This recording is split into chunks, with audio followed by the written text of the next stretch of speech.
নমস্কাৰ সকলোকে মাজুলীৰ অনন্যাৰ জন্মদিনৰ ভিডিঅ'টোলৈ আন্তৰিক স্বাগতম জনাইছোঁ। আজি 13 ফেব্ৰুৱাৰী মোৰ জন্মদিন আৰু এয়া স্কুললৈ বুলি ওলাই ল'লোঁ। সেই জন্মদিন পিছত মাহীয়ে দি পঠোৱা নতুন কাপোৰ এযোৰে পিন্ধিছোঁ। ভাল লাগে জন্মদিনৰ দিনা নতুন কাপোৰ এসাঁজ পিন্ধিবলৈ পালে আৰু মই ওলাই সাজু হ'লোঁ।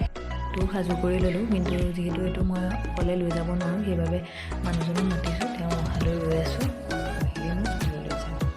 এয়া দেখিছেনে, সৰস্বতী পূজাৰ আগদিনাই মাজুলীৰ পৰা এয়া কল আনি থৈছিলোঁ মইনাহঁতক আজি খুৱাম বুলি। পিছে কি কৰিব, উপায় নাই, ঠাণ্ডা দিনৰ কাৰণে কলকেইটা নপকিল। একো নাই, পিছতে কোনোবা এদিন খুৱাই দিব লাগিব।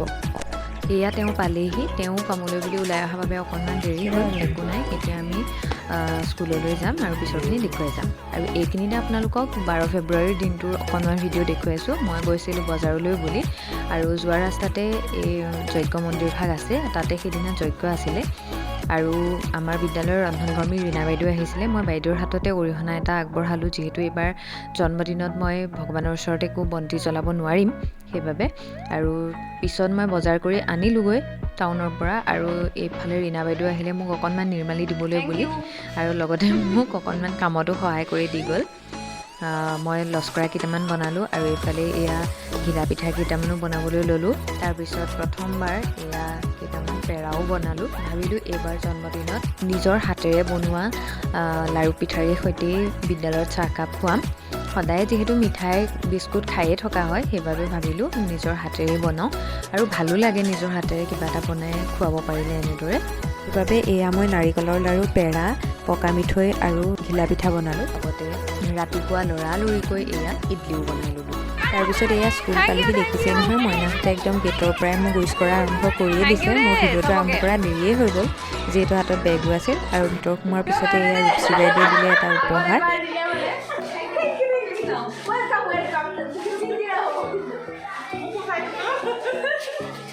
তাৰপিছতে আকৌ এয়া পঞ্চম শ্ৰেণীৰ অনন্যাই এটা ৰোল দি থৈ গ'লহি উপহাৰ হিচাপে। বাইদেউ চাহ একাপ খাই যাওক।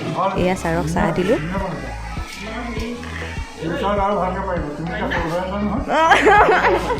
তাৰপিছতে এয়া মৃণালী বাইদেউ আৰু দেৱলক্ষ্মী বাইদেউ উপহাৰ দিলেহি নহয়।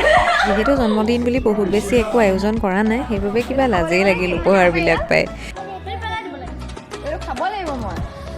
দ্বিতীয় শ্ৰেণীৰ মৰম লগা অনুজনীয়ে চকলেটৰ নিচিনা গোলাপ ফুল এপাহ দিলেহি, সেইডাল বোলে খায়। মই আকৌ তাইক সুধি লৈছোঁ এইটোৱে কি কৰে।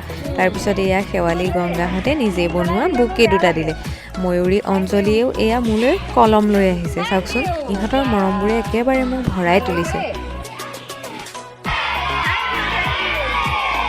বিশেষ দিনটোত এই মৰমখিনিৰ বাদে মোক আৰু লাগিছেই বাকী। তাৰপিছতে এয়া আকৌ গীতিমালী বাইদেৱেও আহি এটা উপহাৰ দিলে। লগে লগে ৰূপশ্ৰী বাইদেৱে সকলোবোৰ উপহাৰ খোলাত লাগিল।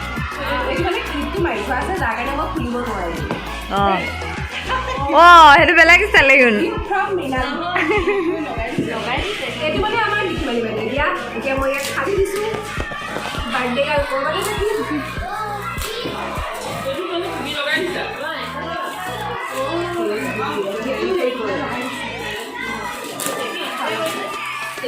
মজাও থাকে, বেলেগ আছে আকৌ দেই। কফি মাল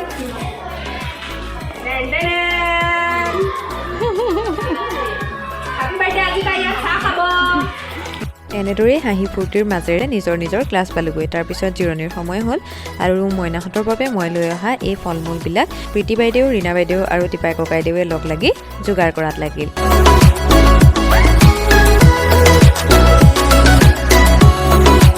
মইনাহঁতৰ সৈতে এইটো মোৰ তৃতীয় জন্মদিন। সিহঁতৰ এই হাঁহিমুখীয়া মুখকেইখন দেখিলে মনটোৱে খুব আনন্দ পায়, আৰু সেয়াই মোৰ বাবে আশীৰ্বাদ বুলি লওঁ। আপোনালোকেও আশীৰ্বাদ কৰিব যাতে অনাগত দিনত মই ভালে কুশলে থাকিব পাৰোঁ। আৰু ময়ো ভগৱন্তৰ ওচৰত প্ৰাৰ্থনা জনাইছোঁ যাতে মোৰ মা দেউতাৰ লগতে মোৰ আপোন মানুহখিনিৰ লগতে সকলো কুশলে থাকে।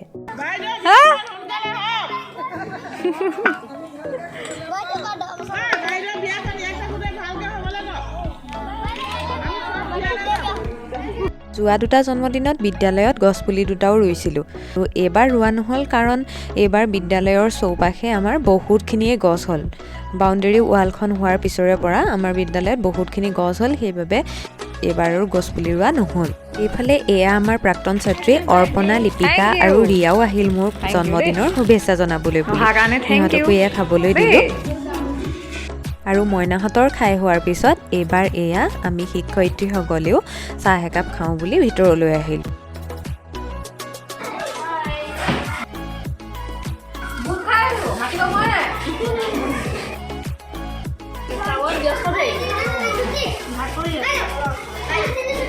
বিদ্যালয়খন আমাৰ অন্য এখন ঘৰৰ দৰেই, সেইবাবে বিদ্যালয়ৰ মানুহখিনিৰ সৈতে একেলগে এনেকুৱা সময়বোৰ পাৰ কৰিব পাৰিলে মনটোতে বৰ ভাল লাগে। 7 বজাত নিজৰ কৰ্তব্য শেষ কৰি হাততে কেক এটা লৈ মানুহজন পুনৰ আহি মোৰ ওচৰ পালেহি। যিহেতু ঘৰত নাই, ৰুমত অকলে থাকোঁ, সেইবাবে তেওঁ এয়া মোৰ জন্মদিনটো বিশেষ কৰি তুলিবলৈ আহিল। মোৰ আজিৰ বিশেষ দিনটো আৰু অধিক বিশেষ কৰি তোলাৰ বাবে তোমালৈ বহুত বেছি ধন্যবাদ আৰু মৰম থাকিল জিত। এটাই আশা কৰোঁ, সদায় যেন তুমি মোৰ সৈতে এনেদৰেই থাকা আৰু ভগৱানে তোমাকো সুস্বাস্থ্যৰ গৰাকী কৰি ৰাখক। এইবাৰ আকৌ মৰমৰ উপহাৰ। গুলপীয়া ভালপোৱা ছোৱালীজনীলৈ মায়ে তেওঁৰ হাতত এটা গুলপীয়া বেগ দি পঠাইছে। বহুত বহুত ধন্যবাদ মা। তাৰ পাছতে আকৌ তেওঁৰ ফালৰ পৰা বুলি এটা কুৰ্তি ছেট আৰু লগতে এটা অসমীয়া গহনাও উপহাৰ দিলে তেওঁ। আচলতে তেওঁৱেই মোৰ বাবে এটা উপহাৰ। এই উপহাৰবোৰৰ মাজতেইতো সোমাই থাকে মানুহৰ প্ৰতি মৰম, বিশ্বাস, ভালপোৱা আৰু আশীৰ্বাদ। নিজৰ লাগিলে যিমানেই বস্তু নাথাকক কিয়, কোনোবাই মৰমৰ চিন হিচাপে কিবা এটা উপহাৰ দিলে সঁচাই মনটো খুব বেছি ভাল লাগে। কেকৰ পৰ্ব শেষ হোৱাৰ পিছত এয়া মই চাহ বনাই মোৰ কাষৰ ৰুমত থকা ভাইটিকেইজনকো দিবলৈ বুলি ক'লোঁ। আৰু চাহ খাই উঠি এয়া লৰালৰিকৈ ৰন্ধা বঢ়াত লাগিলোঁ। মাংসৰ বাবে সকলো যা যোগাৰ কৰি মই এয়া পনীৰ ৰন্ধা আৰম্ভ কৰিলোঁ। মাংসকণ এয়া মানুহজনে ৰান্ধিলে, তেওঁৰ প্ৰায় হ'লেই। আৰু শেষত এয়া আমাৰ আজিৰ মোৰ জন্মদিন বিশেষ পোলাও, মাংস আৰু পনীৰ।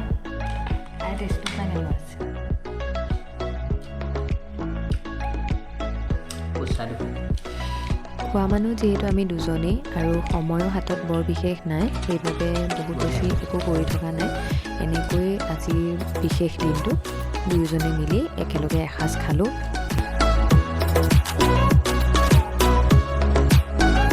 আৰু এয়া আজিৰ বিশেষ দিনটোৰ মৰমবোৰ ইয়াতে সাজি ৰাখিলোঁ।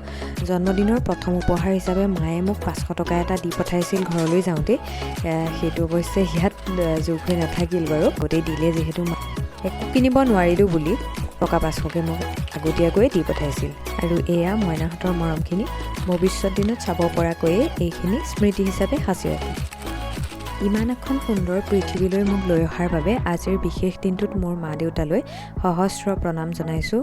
আৰু অধিক ব্যস্ততাৰ মাজতো অকণমান সময় উলিয়াই মোক মৰম, আশীৰ্বাদ, শুভেচ্ছা বাৰ্তা প্ৰেৰণ কৰা সকলোলৈকে মোৰ ফালৰ পৰা আন্তৰিক ধন্যবাদ আৰু কৃতজ্ঞতা জ্ঞাপন কৰিছোঁ।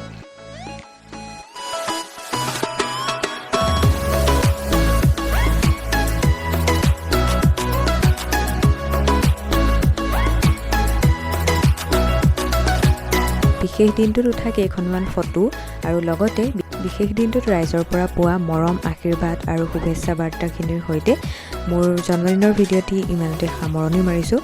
সকলোৱে মোক মৰম কৰিব, আশীৰ্বাদ দিব বুলি আশা ৰাখিলোঁ। পুনৰ এটি নতুন ভিডিঅ'ত লগ পোৱাৰ প্ৰতিশ্ৰুতিৰে আজিৰ ভিডিঅ'টোৰ পৰা লৈছোঁ ইমানতে বিদায়। সকলো ভালে থাকক, কুশলে থাকক। ধন্যবাদ।